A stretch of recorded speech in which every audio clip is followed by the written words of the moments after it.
Quality और consistent performance के लिए सिर्फ सिल्वर पंप्स एंड मोटर्स, नाम याद रखना। આવો યુબીએલ પર સર યુનાઇટેડ બ્રુવરીઝ પરિણામ બાદ 2% ઉપર હતો એક સમયે સ્ટોક, અત્યારે 5%, ઓલમોસ્ટ 0.5%થી ઓછી મજબૂતી બચી છે. 2166થી રિજેક્શન આવ્યું છે. 2032 અત્યારે ડેઝ લો ઓલમોસ્ટ બનાવવાની કોશિશમાં સ્ટોક. પરિણામ જે છે તે આઈડિયલી જોવા જાવ તો સારા આવ્યા છે. વચ્ચે અમુક સમાચારો આ તે બધાને લઈને પણ એક્શનમાં હતો સ્ટોક. યુનાઇટેડ બ્રુવરીઝ સર કઈ રીતે જુઓ છો પરિણામો બાદ? યસ, યુબીએલની વાત કરીએ તો જે રિઝલ્ટ આવ્યા છે કંપનીના ઓપરેશનલી ઓકે લાગી રહ્યા છે. વન ટાઈમ એક લોસ કંપનીએ ડિક્લેર કરેલો છે, એ હવે જોવું પડશે. આજની કોન કોલ છે એમાં કંપની ડિક્લેર કરશે કે એ વન ટાઈમ લોસ એ કઈ રીતનો આવેલો છે, જેના લીધે બોટમ લાઈન આપણને ઘણી ખરાબ લાગી રહી છે.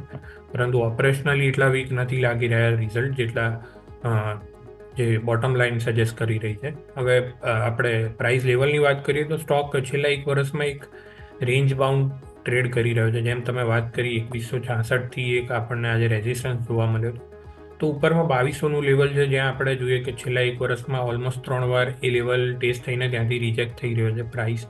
તો 2200નું લેવલ એકવાર જો ક્લોઝિંગ બેઝિસ પર આપણને જોવા મળતું હોય, એની ઉપર આપણને ક્લોઝિંગ જોવા મળતું હોય તો ત્યાં આગળ આપણને એક સસ્ટેનેબલ અપટ્રેન્ડ ફ્રેશ થતો જોવા મળી શકે છે. અને નીચેમાં આપણે જોઈએ તો 1900નું લેવલ છે. તો આ 1900થી 2200ની વચ્ચે 300 પોઈન્ટમાં સ્ટોક એક રેન્જ બાઉન્ડ મૂવમાં ટ્રેડ થઈ રહ્યો છે. તો નીચેમાં જો 1900નું લેવલ ઇન કેસ આવી જાય છે માર્કેટના કરેક્શનના લીધે તો ડેફિનેટલી એક્યુમ્યુલેટ કરવાની સલાહ રહેશે. આ એક રિલેટિવલી એક આઉટ પરફોર્મિંગ કાઉન્ટર લાગી રહ્યું છે. સ્પેસિફિકલી આપણે જે રીતે બજેટના અનાઉન્સ જોયેલા તો ત્યાં આગળ એક બેનિફિશિયરી લાગી રહ્યો છે કન્ઝ્યુમર સ્ટોકમાં.